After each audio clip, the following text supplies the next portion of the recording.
Tales of Power by Carlos Castaneda. Chapter 8. In Nagual's Time. I ran up a slope in front of Don Genaro's house and saw Don Juan and Don Genaro sitting on a cleared area by the door. They smiled at me. There was such warmth and innocence in their smiles that my body experienced a state of immediate alarm. I automatically slowed down to a walk. I greeted them. "How are you?" Don Genaro asked me in such an affected tone that we all laughed. "He's in very good shape," Don Juan interjected before I could answer. "I can see that," Don Genaro retorted. "Look at that double chin, and look at those chunks of bacon fat on the jowls." Don Juan held his stomach as he laughed. "Your face is round," Don Genaro went on. "What have you been doing? Eating?" Don Juan jokingly assured him that my lifestyle required that I eat a great deal. In a most friendly way they teased me about my life, and then Don Juan asked me to sit down between them. The sun had already set behind the huge range of mountains to the west. "Where's your famous notebook?" Don Genaro asked me, and when I got it out of my pocket he yelled, "Yippee!" and took it from my hands. Obviously he had observed me with great care and knew my mannerisms to perfection. He held the notebook with both hands and played with it nervously, as if he did not know what to do with it. Twice he seemed to be on the verge of throwing it away, but appeared to contain himself. Then he held it against his knees and pretended to write feverishly in it, the way I do. Don Juan laughed so hard that he was about to choke. "What did you do after I left you?" Don Juan asked after they had quieted down. "I went to the market on Thursday," I said. "What were you doing there? Retracing your steps?" he retorted. Don Genaro fell backwards, and with his lips made the dry sound of a head hitting the ground. He looked at me askance and winked. "I had to do it," I said, "and I found out that on weekdays there are no stands that sell coins and second-hand books." Both of them laughed. Then Don Juan said that asking questions was not going to reveal anything new. "What really took place, Don Juan?" I asked. "Believe me, there is no way of knowing that," he said dryly. "In those matters you and I are on equal ground. My advantage over you at this moment is that I know how to get to the Nagual, and you don't. But once I have gotten there, I have no more advantage and no more knowledge than you." "Did I really land in the market, Don Juan?" I asked. "Of course. I've told you, the Nagual is at the warrior's command. Isn't it so, Genaro?" "Right!" Don Genaro exclaimed in a booming voice, and stood up in one single motion. It was as though his voice had pulled him from a lying position to a perfectly vertical one. Don Juan was practically rolling on the ground laughing. Don Genaro, with a nonchalant air, took a comical bow and said goodbye. "Genaro will see you tomorrow morning," Don Juan said. "Now you must sit here in total silence." We did not say another word.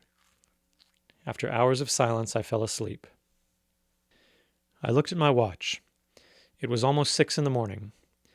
Don Juan examined the solid mass of heavy white clouds over the eastern horizon and concluded that it was going to be an overcast day. Don Genaro sniffed the air and added that it was also going to be hot and windless. "How far are we going?" I asked. "To those eucalyptus trees over there," Don Genaro replied, pointing to what seemed to be a grove of trees about a mile away. When we reached the trees, I realized that it was not a grove. The eucalyptus had been planted in straight lines in order to mark the boundaries of fields cultivated with different crops. We walked along the edge of a cornfield, along a line of enormous trees, thin and straight, over 100 feet high, and arrived in an empty field. I figured that the crop must have been just harvested. There were only the dried stalks and leaves of some plants I did not recognize. I bent over to pick up a leaf, but Don Genaro stopped me. He held my arm with great force. I recoiled in pain, and then I noticed that he had only placed his fingers gently on my arm. He was definitely aware of what he had done and of what I was experiencing. He swiftly lifted his fingers off my arm, and then again placed them gently on it. He repeated it once more, and laughed like a delighted child when I winced. Then he turned his profile to me. His aquiline nose made him look like a bird with strange long white teeth. In a soft voice, Don Juan told me not to touch anything. I asked him if he knew what kind of crop had been cultivated there. He seemed to be about to tell me, but Don Genaro interceded and said that it was a field of worms. Don Juan looked at me fixedly, without cracking a smile. Don Genaro's meaningless answer appeared to be a joke. I waited for a cue to start laughing, but they just stared at me. "A field of gorgeous worms," Don Genaro said. "Yes, what was grown here was the most delightful worms you've ever seen." He turned to Don Juan. They looked at each other for an instant. "Isn't it so?" he asked. "Absolutely true," Don Juan said. And turning to me, he added in a soft voice, "Genaro holds the baton today. Only he can tell what's what, so do exactly as he says." The idea that Don Genaro had the control filled me with terror. I turned to Don Juan to tell him about it. But before I had time to voice my words, Don Genaro let out a long, formidable scream, a yell so loud and frightening that I felt the back of my neck swell and my hair flowing out as if a wind were blowing it.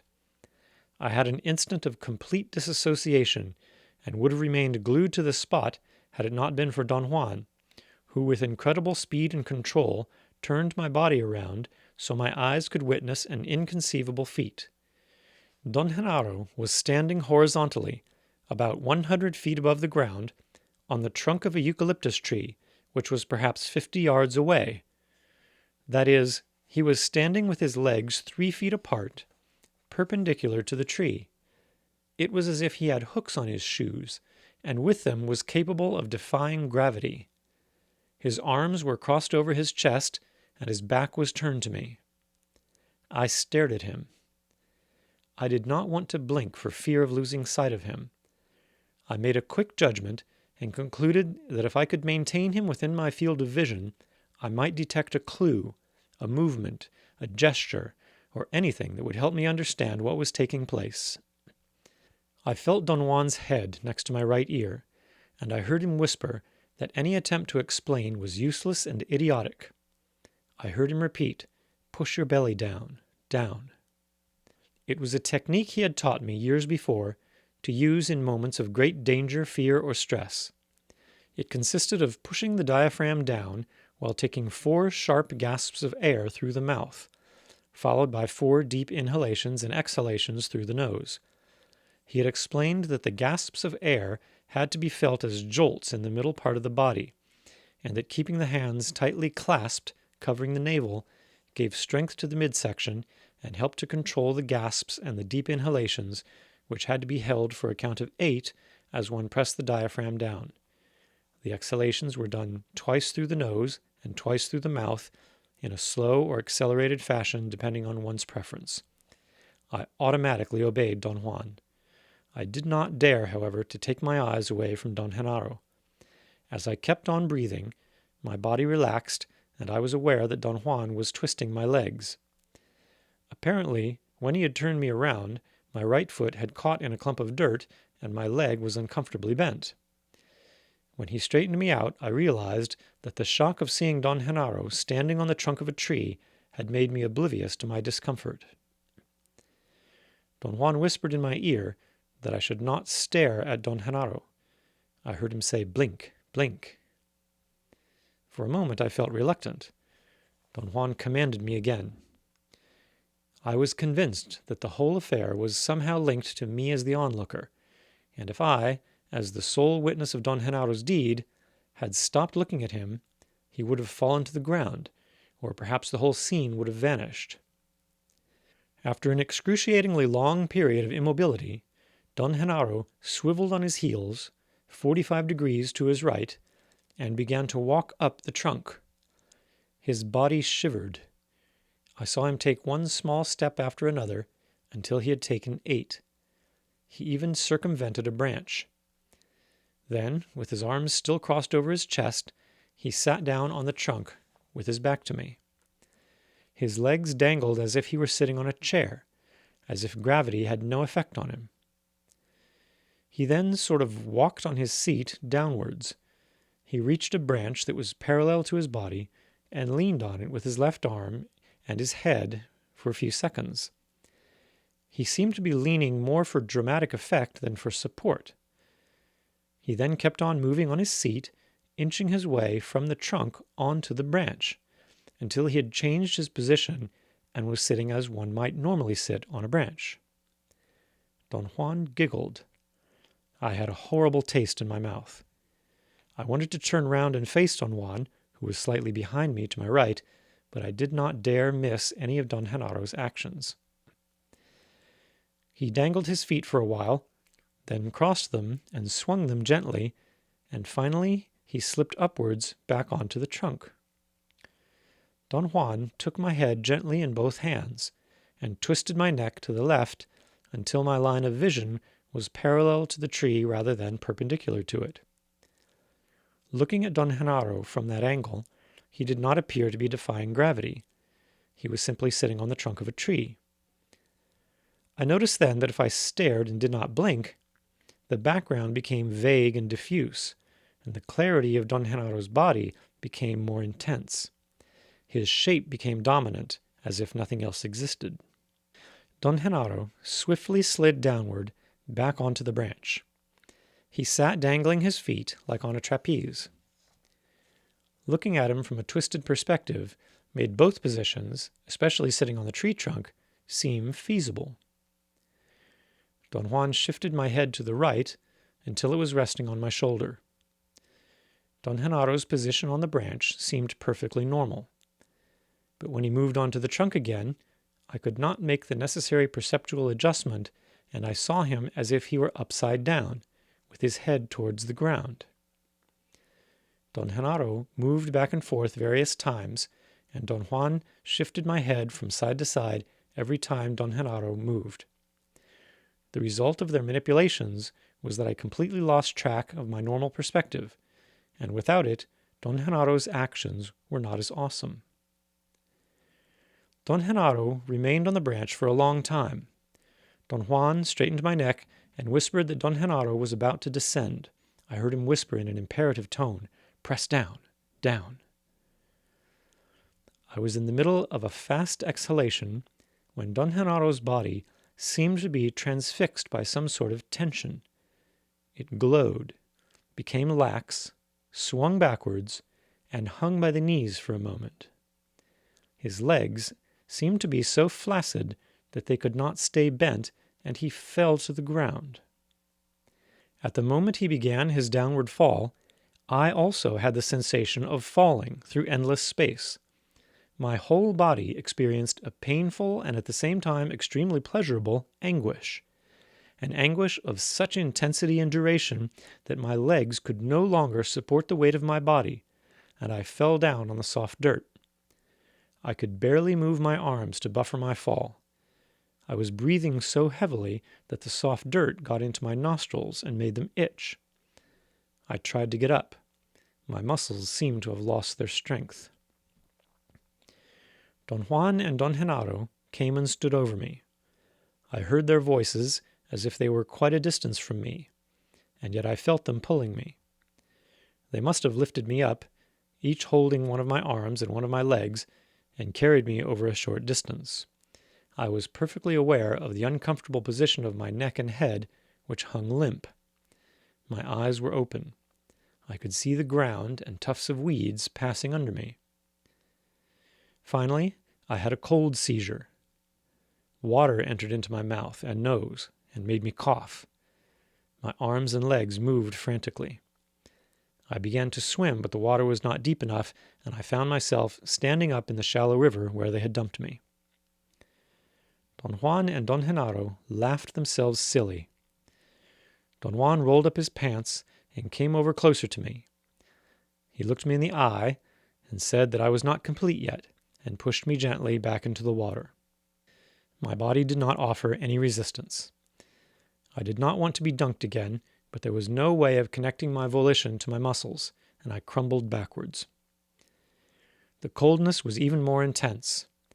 I quickly jumped up and scurried out on the opposite bank by mistake.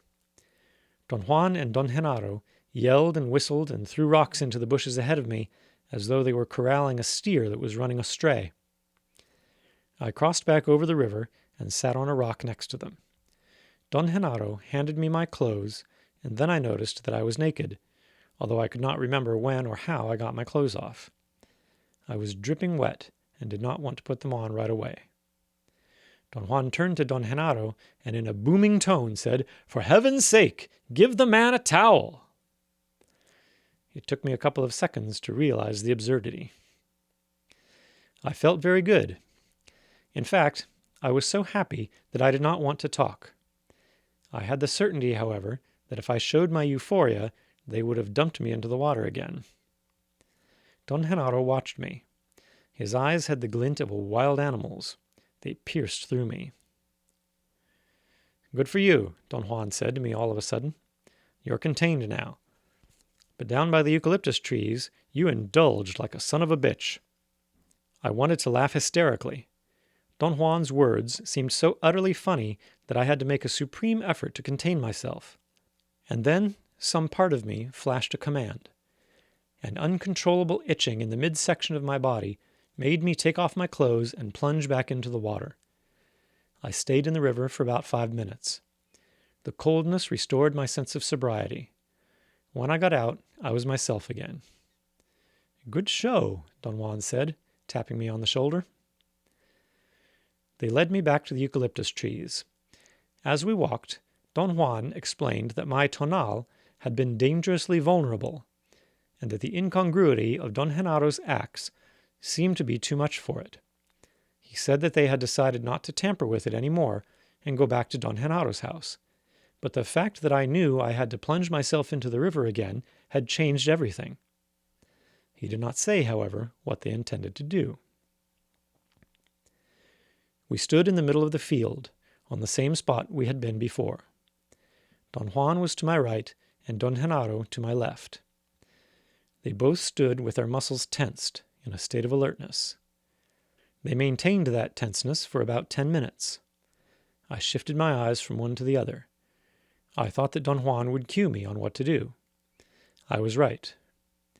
At one moment, he relaxed his body and kicked some hard clumps of dirt. Without looking at me, he said, "I think we'd better go." I automatically reasoned that Don Genaro must have had the intention of giving me another demonstration of the Nahual, but had decided not to. I felt relieved. I waited another moment for a final confirmation. Don Genaro also eased off, and then both of them took one step forward. I knew then that we were through there. But at the very instant I loosened up, Don Genaro again let out his incredible yell. I began to breathe frantically. I looked around. Don Genaro had disappeared. Don Juan was standing in front of me, his body convulsed with laughter. He turned to me. "I'm sorry," he said in a whisper. "There's no other way." I wanted to ask about Don Genaro, but I felt that if I did not keep on breathing and pressing down on my diaphragm, I would die. Don Juan pointed with his chin to a place behind me. Without moving my feet, I began to turn my head over my left shoulder, but before I could see what he was pointing at, Don Juan jumped and stopped me. The force of his leap and the speed with which he grabbed me made me lose my balance. As I fell on my back, I had the sensation that my startled reaction had been to grab onto Don Juan, and consequently I dragged him with me to the ground.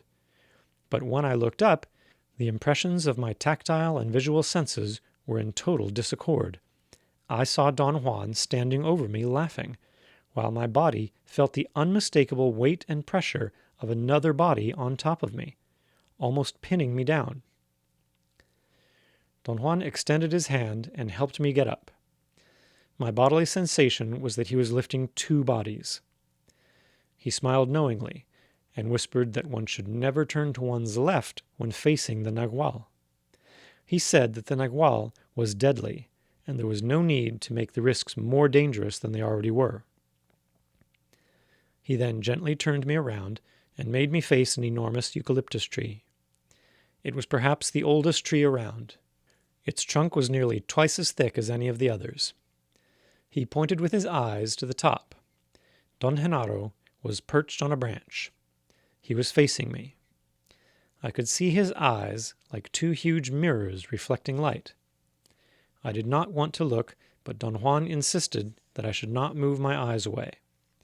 In a very forceful whisper, he ordered me to blink and not to succumb to fright or indulgence. I noticed that if I blinked steadily, Don Genaro's eyes were not as awesome. It was only when I stared that the glare of his eyes became maddening.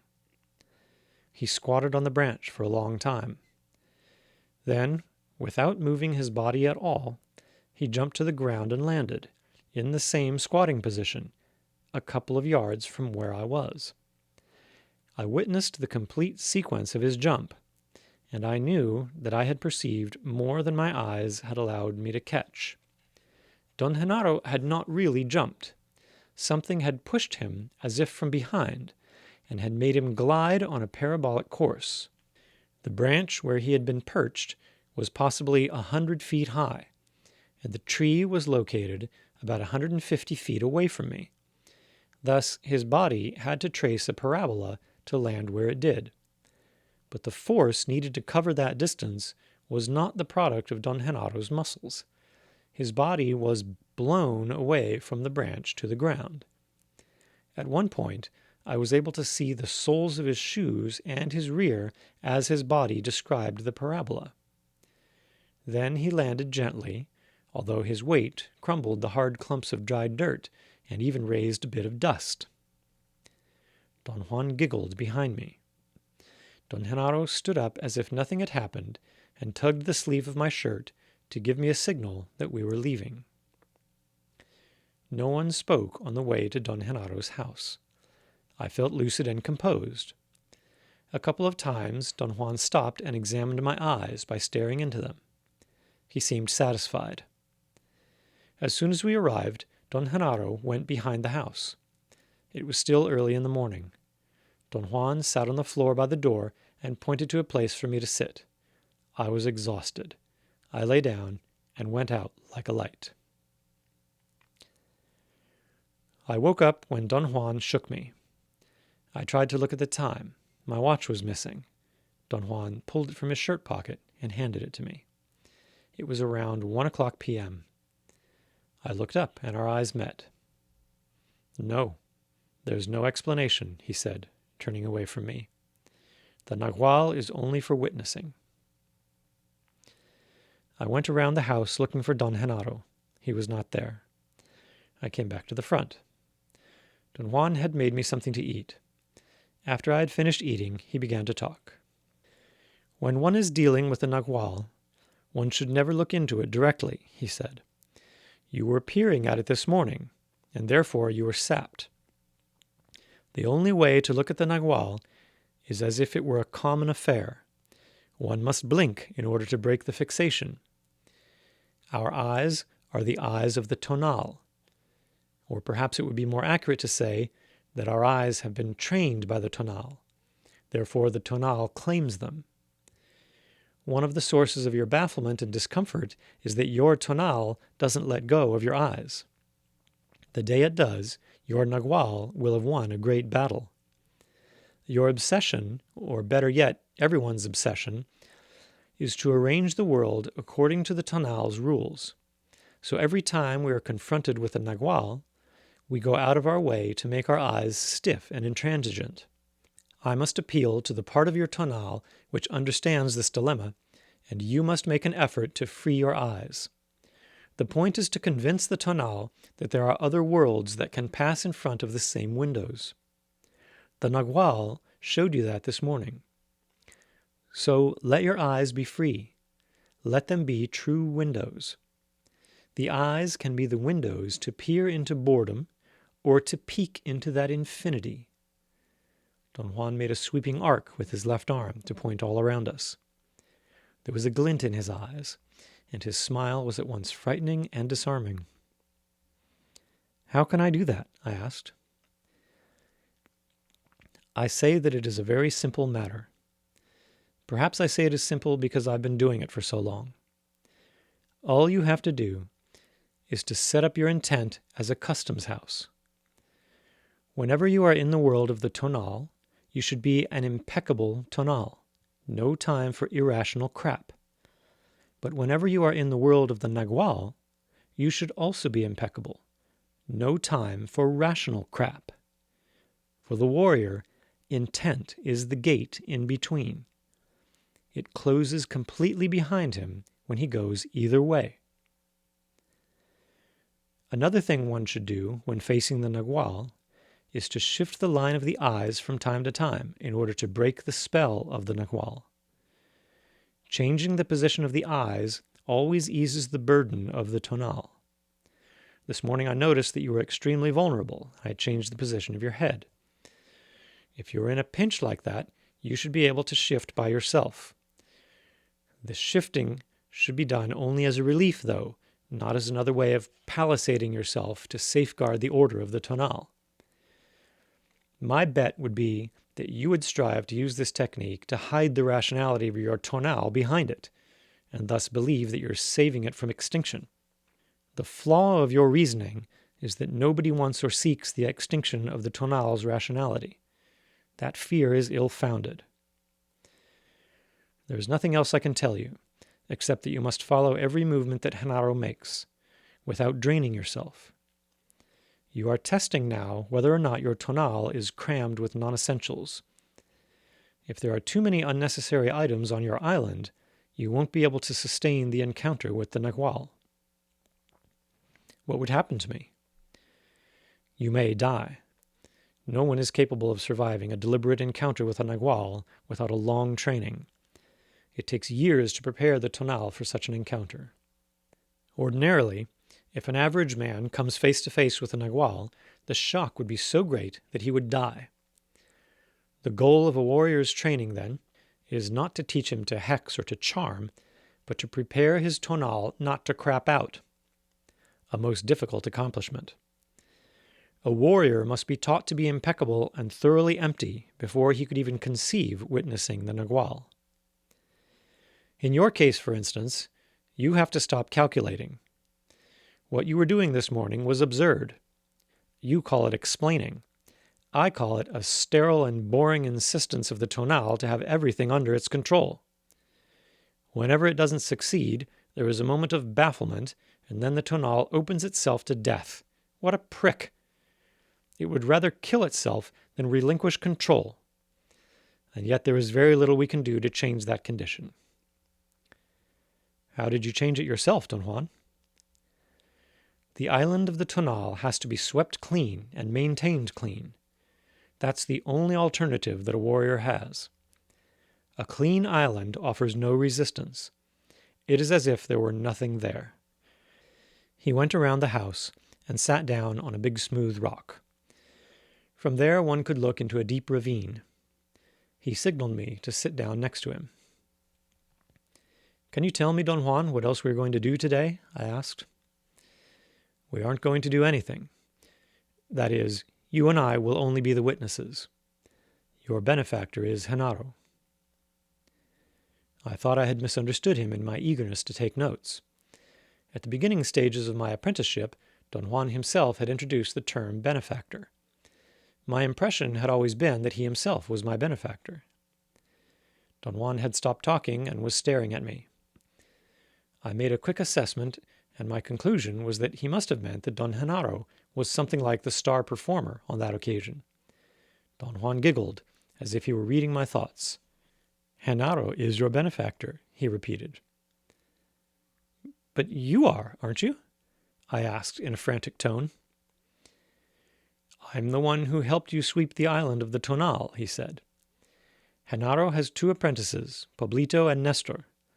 He is helping them sweep the island, but I will show them the Nagual. I will be their benefactor. Henaro is only their teacher. In these matters, one can either talk or act. One cannot do both with the same person. One either takes the island of the tonal, or one takes the Nagual. In your case, my duty has been to work with your tonal." As Don Juan spoke, I had an attack of terror so intense that I was about to get ill. I had the feeling that he was going to leave me with Don Henaro, and that was a most dreadful scheme to me. Don Juan laughed and laughed as I voiced my fears. "The same thing happens to Pablito," he said. "The moment he sets eyes on me, he gets ill. The other day he walked into the house when Genaro was gone. I was alone here, and I had left my sombrero by the door. Pablito saw it, and his tonal became so frightened that he actually shit in his pants. I could easily understand and project into Pablito's feelings. When I considered the matter carefully, I had to admit that Don Juan was terrifying. I had learned, however, to feel comfortable with him. I experienced with him a familiarity born out of our long association. "I'm not going to leave you with Genaro," he said, still laughing. "I'm the one who takes care of your tonal. Without it, you're dead." "Has every apprentice a teacher and a benefactor?" I asked, to ease my turmoil. "No, not every apprentice, but some do." "Why do some of them have both a teacher and a benefactor?" When an ordinary man is ready, power provides him with a teacher, and he becomes an apprentice. When the apprentice is ready, power provides him with a benefactor, and he becomes a sorcerer. What makes a man ready so that power can provide him with a teacher? No one knows that. We are only men. Some of us are men who have learned to see and use the Nagual, but nothing that we may have gained in the course of our lives can reveal to us the designs of power. Thus, not every apprentice has a benefactor. Power decides that. I asked him if he himself had had a teacher and a benefactor, and for the first time in 13 years, he freely talked about them. He said that both his teacher and his benefactor were from central Mexico. I had always considered that information about Don Juan to be of value for my anthropological research, but somehow, at the moment of his revelation, it did not matter. Don Juan glanced at me. I thought it was a look of concern. He then abruptly changed the subject and asked me to recount every detail of what I had experienced in the morning. "A sudden fright always shrinks the tonal," he said, as a comment on my description of how I felt when Don Genaro screamed. "The problem here is not to let the tonal shrink itself out of the picture. A grave issue for a warrior is to know exactly when to allow his tonal to shrink and when to stop it. This is a great art. A warrior must struggle like a demon to shrink his tonal, and yet at the very moment the tonal shrinks, the warrior must reverse all that struggle to immediately halt that shrinking. But by doing that, isn't he reverting back to what he already was?" I asked. "No. After the tonal shrinks, the warrior is closing the gate from the other side. As long as his tonal is unchallenged and his eyes are tuned only for the tonal's world, the warrior is on the safe side of the fence. He's on familiar ground and he knows all the rules. But when his tonal shrinks, he is on the windy side, and that opening must be shut tight immediately, or he would be swept away. And this is not just a way of talking. Beyond the gate of the tonal's eyes, the wind rages. I mean a real wind, no metaphor. A wind that can blow one's life away. In fact, that is the wind that blows all living things on this earth. Years ago, I acquainted you with that wind. You took it as a joke, though." He was referring to a time when he had taken me to the mountains and explained certain properties of the wind. I had never thought it was a joke, however. "It's not important whether you took it seriously or not," he said, after listening to my protests. "As a rule, the tonal must defend itself, at any cost, every time it is threatened.